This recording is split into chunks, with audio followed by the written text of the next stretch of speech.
Divorce. It's the stuff that makes up country songs and TMZ gossip articles. The ugly, the backstabbing, the custody battles. There's at least one mention of it every day in my morning social media scroll. You can imagine my surprise then when I read the headline, "Woman lives with her ex-husband, two teenagers, and his new wife." Well, my next guest is that woman. Not only has this been their living arrangement for the last decade, but she even gave the speech at her ex-husband's wedding. Today, through her story, she's going to share why divorce doesn't have to be a tragedy and how new partners don't have to be a threat. Psychologist, author, divorce revolutionary, Dr. Suzanne Vickberg. Thanks for coming on the show. Hi, great to be here. Did you ever think that your divorce story would be a part of a love and relationship series? Well, I have been thinking about it a lot as Valentine's Day is coming up and sort of planning, like, what story do I want to share around Valentine's Day related to divorce? Yeah, that's true. It's funny how when you approach something in life with curiosity, it can look like rebellion when you ask the question, what if I do it this way instead of that way? And I feel like that's just a huge part of your story. Yeah, it's sort of the crux of it, I think, because with divorce, there's such a traditional way to do it. And the traditional way is just really not great, right? It's really, really hard on a lot of people. And I feel like we just asked a lot of questions, like, why does it have to be this way? What if we did it differently? And that's how we ended up in this situation. So what was that process like for, I guess, you personally, and then also what was it like discussion-wise between you and your ex-husband when y'all were deciding, should we stay miserable and married or get divorced? Yeah, well, it wasn't easy. It's more than a decade ago now. So, we were married for about 7 years, like together for maybe about 3 years before that. And it had just become, we were kind of roommates at that point. We didn't have like that deep connection. We didn't have the chemistry. We had the same arguments over and over, which that part's like most marriages, right? But for me, I was like, this can't be it. Like, this can't be the love relationship of my life. And when I first started talking about like wanting to get divorced, it's not that I wanted it, but he absolutely didn't want it. And at the time, I really honestly didn't think that far in advance. All I was saying was, we don't have to move out of the house. We can both raise our kids together. We can stay here. We can be a family, but we need to acknowledge that the marriage part is over, that we're not romantic partners anymore. And, it was a little bit of a struggle at first, but I moved into the guest room and we just kind of got used to that. And it helps that he met his now wife very quickly. Very quickly after we split up. And so that really changed the dynamic, I think, for us. That makes sense. What did that look like? So he gets engaged and he says to his newly betrothed, and we're all going to live in this house. Did she take some convincing, or did she realize that was just part of the package? She realized from day one it was part of the package. And I think he and I both have always presented it that way. It's a non-negotiable. Like, I come with a family and an ex and, this strange living situation. When he started dating, he met her like 6 weeks after we split up.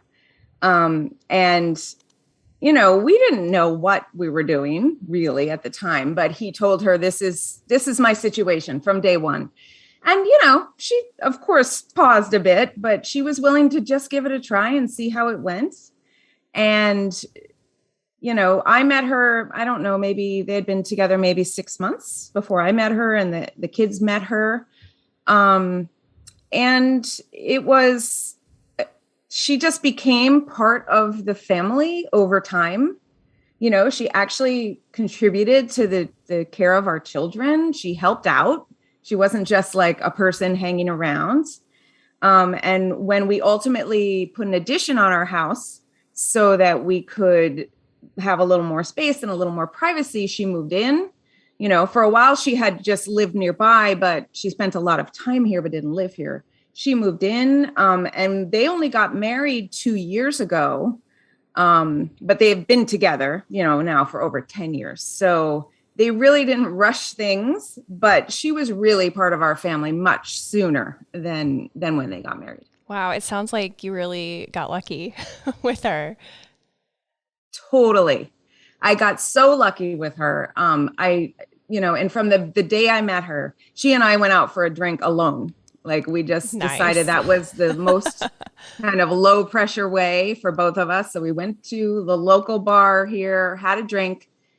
I liked her from the minute she walked in. And I was nervous. You know, I didn't know that I would like her.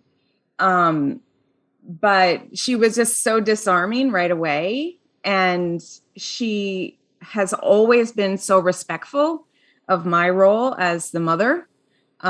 Even while she was participating and contributing, she just made it really easy for me to be welcoming. There was no threat. I never felt threatened by her in terms of any of that. And so I was able to be welcoming, and it just made the situation really easy. Kind of, it's strange to say. It was easy for all of us, not without struggles, but overall easy. Yeah. So what were some of the struggles? Because obviously a decade into the arrangement, it's maybe not for you because you're a writer, but I think for most of us, remembering our state of mind a decade ago, that's a little tough.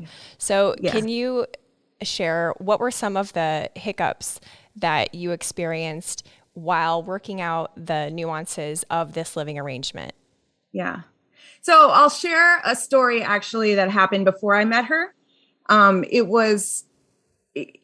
went out of town with the kids, and I knew about her and everything, but we had never met. And he asked if it was okay for her to come to the house, or I think I even offered actually, because there had been a little blip where they had gone out on a date, like in our town.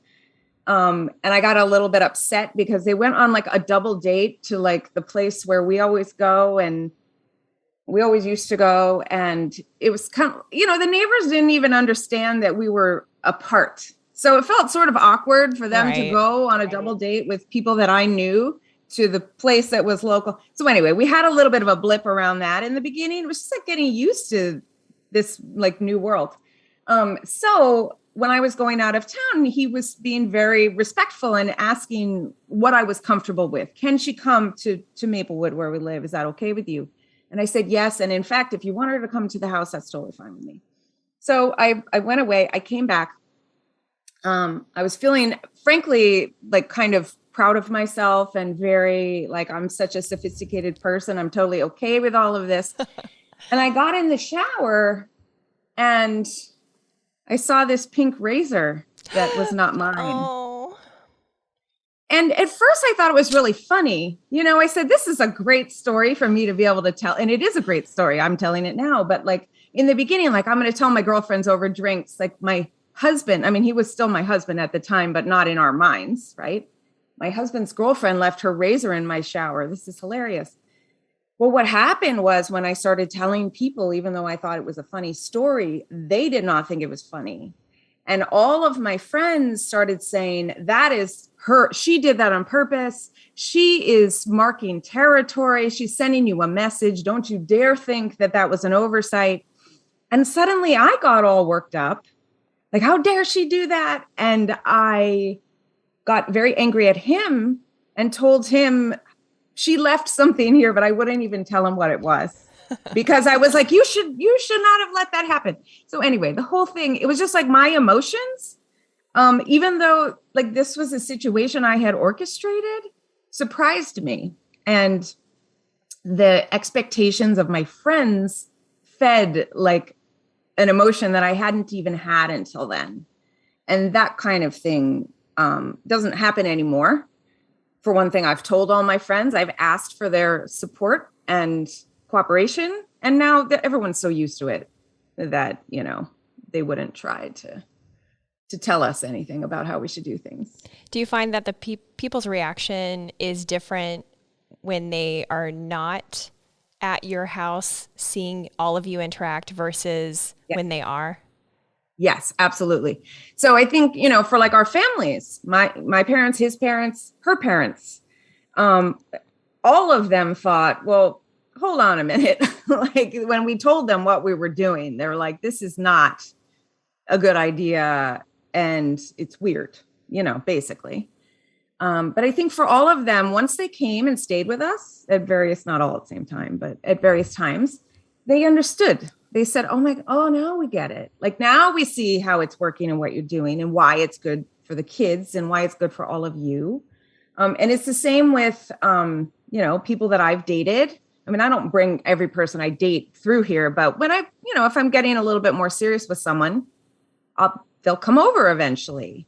And they usually don't understand until they come here. And then they're like, okay, now I see what this is like.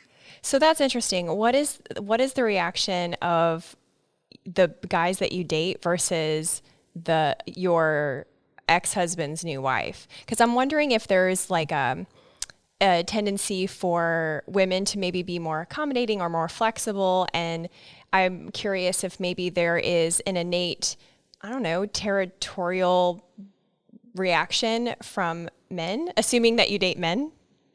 Yeah, no, I do. I'm not really dating anyone right now, but yes, men. But generally okay.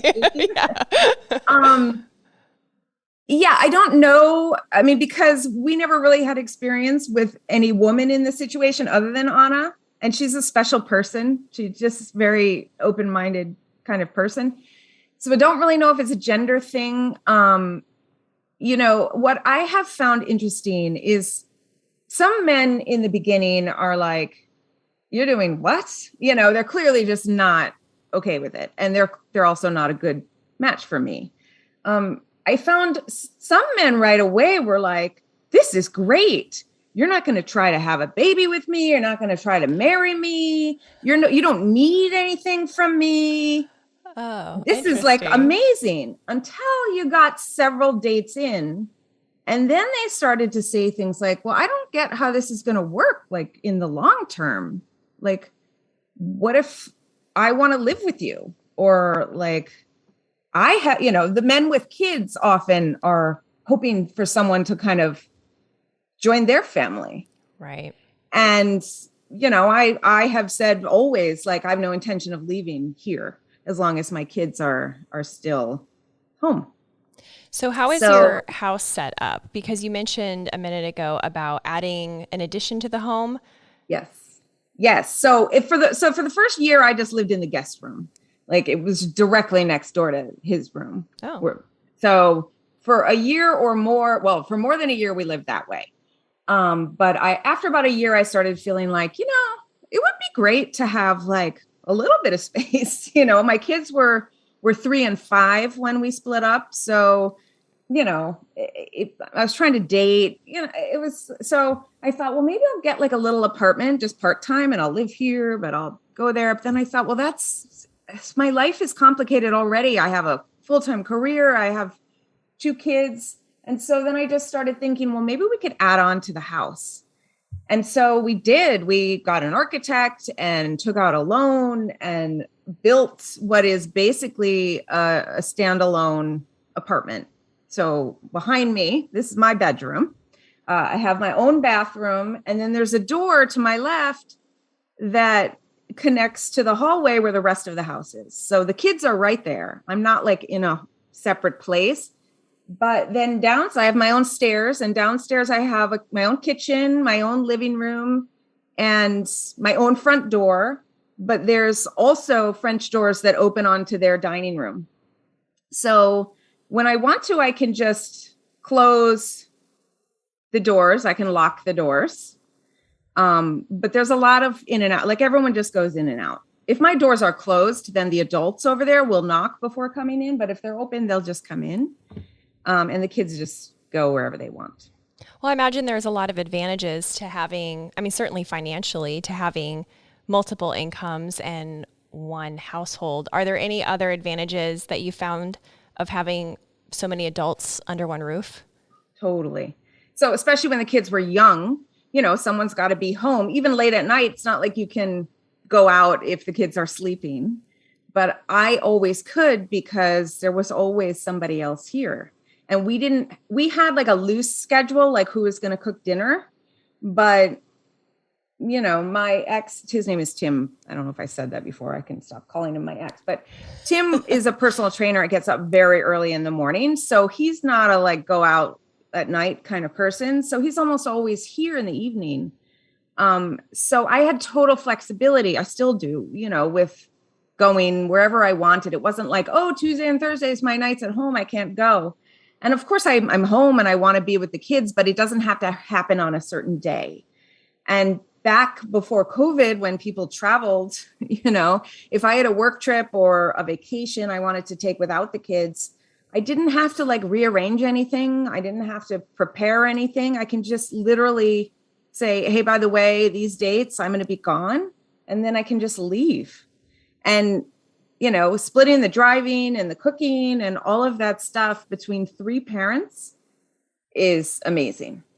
No doubt. I think it's so interesting that the majority of the pushback that you got, or not the pushback that you got, but the pushback that you felt internally was from the reaction that you got.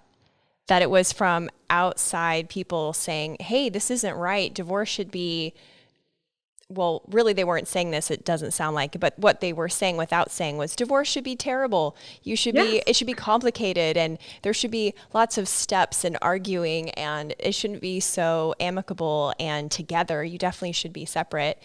I think you said somewhere that divorce is not a failure. It's one of our greatest accomplishments. What did you mean by that? I just mean that so many people think like a divorce is a failure of your marriage. And to me, I'm like, our marriage led to the life that we have now, which is a pretty great life, by the way. And I feel like, this didn't just happen on its own. I mean, we put a lot into creating the life that we have. And so I see it as an accomplishment. And, we were lucky in certain ways. But we really, this is a very intentional creation. And that's why I see it as an accomplishment. And it takes a lot of creativity to make something that intentional. I think you said you had a couple of, I'll call them thought experiments for our audience. I would love to hear those. Well, so one of them, it was related to that time when I first started thinking, maybe I'll get an apartment. And I'm from Minnesota. So to me, I was like, the best thing I could do is get a place on a lake.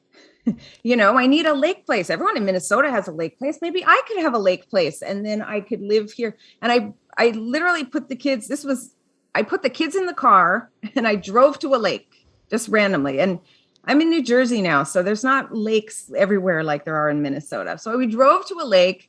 The kids, I guess at that point, maybe were like 4 and 6. And we couldn't even get to the shoreline of the lake because it was all private property. And I'm sort of dragging the kids around and it wasn't summertime. It was winter time. I just wanted to see the lake. We couldn't get to it. So I took them out to lunch. They of course didn't eat any of the food that I had bought for them. And I went home and I felt so demoralized. I thought I had this great idea. Turns out it's a terrible idea and it just feels super complicated and everything's hard with little kids and I can't do this. But that I literally got out of the car and went in the backyard and started looking around and said, could I add on here to this house? And it was through thinking through like, what would it take for me to live away from this house part of the time? And, I thought, then I won't have the shoes I want or the book I want. Will always be at the other place. It would look like what kids go through when their parents usually get divorced, right? Where they always going back and forth. And I thought that doesn't feel good. I don't want to do that. And so then I had to come up with, but I didn't want to stay in the situation I was in either. So I had to come up with an alternative. So you're saying that part of the, I don't know, I guess some people would call it bravery of creating a life that is intentional and doesn't have to follow the rules is having the bravery to ask yourself what you really want and trying out new thoughts around it. Totally. I mean, one of the things I encourage people to do, well, the first is really define what problem you're solving for if you think you're going to need a divorce, because there's that Tolstoy line in Anna Karenina that all happy families are the same, but each unhappy family is unhappy in its own way. I don't know if I got that perfectly right, but it's something like that. And so I think about that. If each unhappy family and unhappy marriage is unhappy in its own way, then why does the solution look the same for everybody? This divorce where we fight over things and have custody arrangements and alimony and sell our house and, lose half your friends. And why is that the solution to so many problems that are actually quite different? Because if you think about, for an example, a marriage where there's abuse happening is very, very different than one where two people just fell out of love. But the solution is basically the same. So why on earth is that? So I encourage people get very clear about what problem you're solving for. And to do that, you have to go broad and deep and try to understand it from lots of different perspectives, but then you need to boil it down to its essence. So I call that your divorce problem. What is your divorce problem? What are you solving for? That's and for me, it was that I felt unsatisfied and disappointed and claustrophobic in my marriage because it didn't have the deep connection I craved. That was my problem. It didn't require me to have all the elements of a traditional divorce in order to solve that. And so the second piece is then create a divorce vision, or a life vision. If it's not about divorce, any problem in your life, what are you aiming for? What do you want it to look like? And for me, that was something like, how can we end this marriage and create a life that allows me the freedom to find the connection I'm looking for while nurturing our family, causing the least possible pain for everyone involved, and leaving everyone better off. That was my divorce vision. And if you can get that clear about what you want to do, then pretty soon you can see that the solutions to that are not the same as this traditional divorce path. Well, yeah. I mean, when you think about divorce, I mean, I always thought okay, so that's the problem. But what you're saying is we kind of are incorrectly reversing it, and we're saying divorce is the problem. And I mean, we're kind of doomed, I guess, if we get that order wrong. But if you're saying what I want in life is the X, and X, the lack of X is the problem. And so either we can create X or we can create a new life in which divorce is a part of the equation, not necessarily the problem. I mean, that's so much deeper. Imagine if you were at a bar and, the old scene from the movies, man, what's on your mind? Down on your luck? And the guy says, oh, well, I'm getting a divorce. That's what we expect. But what if instead he was like, well, I really don't have the deep connection I crave in my marriage? The conversations at bars would look a lot different. Well, and I have to tell you, though, I have a lot of really good conversations in bars because I'm very, open about my life, and people are fascinated. And, most people say, well, I couldn't imagine doing that. But, and a lot of it has to do with the players, involved in this case, for sure. But once you know what the problem is, it's I don't know if you're familiar with design thinking, but this is how I think about it. The first step of design thinking, which we use to design things and solve problems in the corporate world, is define the problem, redefine it, because we often think it's something and it's actually something else. And so once you've done that, then the way you think about solving for it, or the way I think about my divorce, is don't oversolve for problems you don't have. So if my problem is I don't have a deep connection, to set up a custody schedule where I would have my kids half time is oversolving. How is that going to help the problem that I have? It's not at all. So don't oversolve for problems you don't have. That right there is my number one piece of advice. And also, don't listen to other people's advice is the other one. Because if you do, you're never going to get to this like really creative place. You've got to listen to your own voice. I think we undervalue creativity across the board. Creativity for mental health solutions, which I'm sure you probably feel the same as a psychologist, creativity for relationship solutions, and finding creative solutions to create a positive microculture is kind of what you do professionally, right? Right.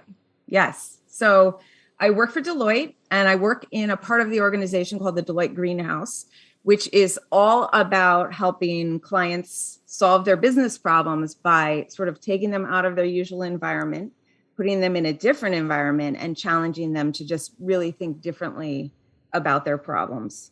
And, you know, the design thinking, which I mentioned a moment ago, is one way in which we do that. And there are many other ways. And so I'm sort of now taking some of those same techniques and ways of thinking about problems and saying, you know, you can apply this to divorce. It's not only for solving problems that big businesses and teams have. I love that because it really represents the whole person. We're not work people and then home people. We're a whole person. We're whole people. Yes, that's so right. it approaches problem solving, and really, it's not just problem solving. I feel like it's solution creation, which is, I don't know, maybe that sounds just like a positive spin to some people, but to me, in my mind, it feels like a greater spectrum of possibilities. Oh yeah, I love that. I really think so. It makes me think about it differently. So I know you have a book in the works about your unique situation, but where can people stay in touch with you in the meantime while we're waiting for it to make its debut? Yes. So I am working on a book. It probably will be called Divorce by Design. People can follow me on Instagram at Divorce by Design. That's Divorce X Design, like South by Southwest. They can connect with me on LinkedIn, Suzanne Vickberg. I do a lot of activity on LinkedIn, and they can go to my website, which is also divorcebydesign.com, and sign up to get updates. And I will share them as I get closer to getting that book out there. Perfect. Thank you so much. This was amazing. Hey, you're still here. That's awesome. I hope to see you next week too. I talk with the most interesting people that you've probably never heard of. Most of them are paradoxical and bring an opportunity for you to grow as a person. So if you like bright, meaningful entertainment, be sure to subscribe and hit the bell for notifications.